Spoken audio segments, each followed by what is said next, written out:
Okay, so what we're going to look at now, welcome back, is, I'm just going to fiddle with this camera a little, is the details of transcription. Now, transcription, remember, is the process of making the copy of the recipe. And we're only going to make a copy of one recipe. So we take the recipe book, which is DNA, we open it up to the recipe that we want, and we make the copy. Now, the major player here for transcription is RNA polymerase. I want you to take a second and think back in your brain to when we made DNA. DNA used DNA polymerase, so they sound a lot alike. However, DNA polymerase is a prima donna and has to have somebody, an enzyme, unwind the DNA for it. Then you have a bunch of different people that have to do jobs for DNA polymerase. RNA polymerase is easy. It actually can unwind the DNA all by itself, and it binds to a promoter sequence and it unwinds. Now, that promoter sequence is basically the promoter for that gene, but it can unwind it all by itself. Okay, now here's a big key to look at. These are the little details that you guys sometimes skip over. The RNA polymerase is similar to DNA polymerase in that it adds the bases to the 3' end. So if you look here, you see these bases are added to the 3' end of this mRNA. So it's a similar rule to DNA polymerase. Now, it doesn't mean that this other side we can't make mRNA out of. We just will be doing it in the opposite direction, because when we make copies, the mRNA, if you notice, is anti-parallel to the strand of DNA that it is copying. If you look here, this end is 3', and this light blue, this strand right here, is the one we're making a copy of. This is 3', and look at the mRNA strand. It's 5'. And over here we have the N, which would be 5', and it's adding, here's the mRNA, and it's adding to the 3'. So that's a very important detail, that RNA polymerase adds to the 3' end of the mRNA that is actually making the copy of. Okay. All right. Here we are. RNA polymerase binds, and the RNA nucleotides form the mRNA. Remember, only RNA is only one strand, so only one strand of the DNA gets transcribed. All right, so what are, and you're going to have test questions that really want to focus on what are the differences between prokaryote and eukaryotes in terms of their protein synthesis. In prokaryotes, mRNA, we're going to talk about today how mRNA is processed. We didn't talk about that last year. How we have to do things to the mRNA before it ever leaves the nucleus. Now remember, with prokaryotes, there's no nucleus to leave. So there is no processing. After mRNA is created through transcription, basically, it's done. There's no RNA processing. In the eukaryotic cell, the nuclear envelope separates transcription from translation. Eukaryotic RNA transcripts are modified through the RNA processing, which again is something that you're not going to see happen with prokaryotes. So here we have a bacteria cell, and it's super simple. It goes from transcription to mRNA, and then from mRNA through the process of translation into a polypeptide or a protein. Now, that's the way you learned it last year. Let's take a look at eukaryotic cells here. We have transcription occurring, so then we have mRNA, but you see it's called pre-mRNA.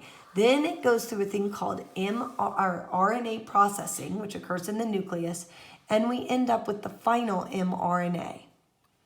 That mRNA goes out and undergoes translation in the cytoplasm.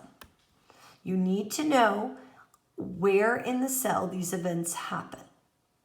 Okay, this is just showing you, and I want you to note little differences. Like if you look, this is our mRNA strand that we have created. When it goes into the ribosome and translation occurs, it is read in groups of 3. These groups of 3 are called codons. It is read, if you look here, from the 5 to 3' end. That's important because you could get a whole nother protein if you read that in reverse.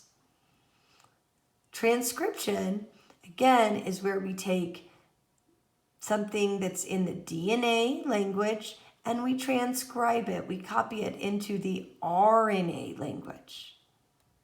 Remember, just for a review, RNA is different than DNA. You need to remember those ways and be able to recall how it's different.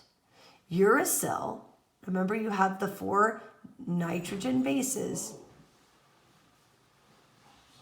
Uracil is used instead of thymine. So where you would normally use a T, because remember A and T bond together, you're now going to use a U. Okay, so A normally bonds with T. If you have an A, you would put a T, but now you're going to put a U. Okay, it's single strand, so we only have to copy one of the DNA strands. And there are lots of different types of RNA. We're only really going to focus on mRNA, tRNA, and rRNA. We will talk about this RNA a little bit later. So there's 3 steps of transcription: initiation, elongation, and termination. Transcription begins when the RNA polymerase binds to this promoter sequence and unwinds the double helix. So here we have this promoter sequence. This sequence is different depending on how often the gene needs to be, or, like whatever the protein needs to be synthesized. So some proteins you need to constantly synthesize, such as insulin.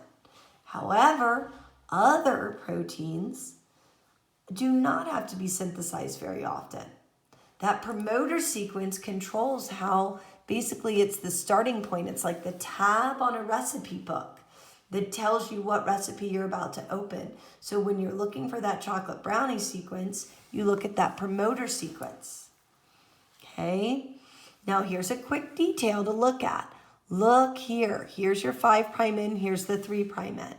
It's adding to the 3' end of the mRNA. All right.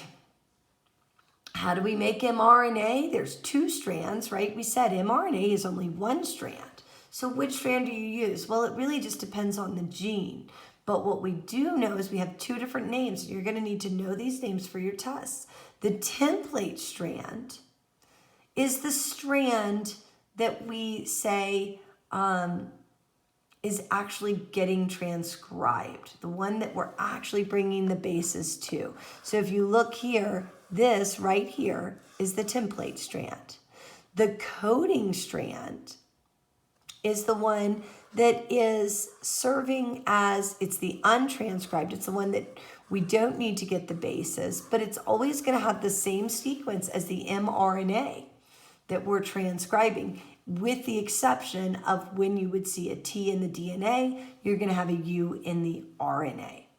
Okay, now the major enzyme that really just does it all for transcription is RNA polymerase. You don't need to have helicase prying these double helixes apart.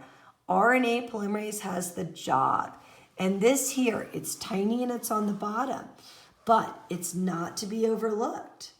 The RNA polymerase builds RNA from the 5' to the 3' end. What does that mean? It's adding bases on the 3' end.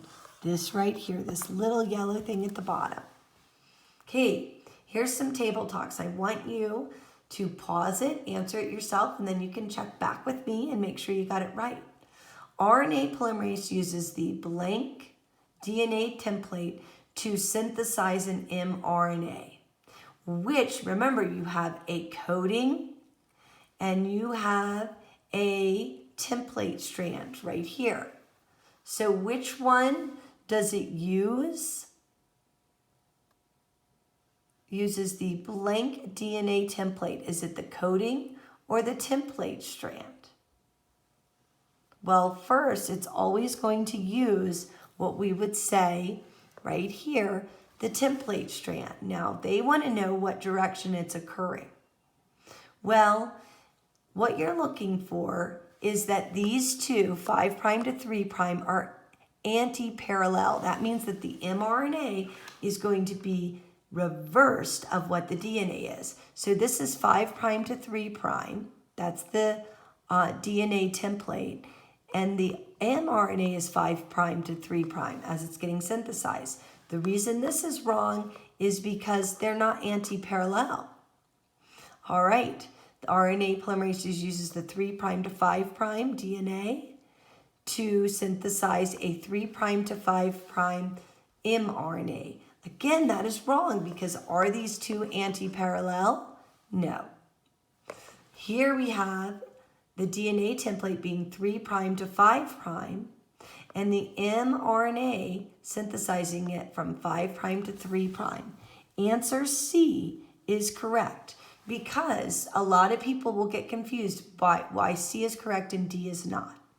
The reason I say that is because D, 5' to 3' is the DNA, and the mRNA is going in the 3' to 5'.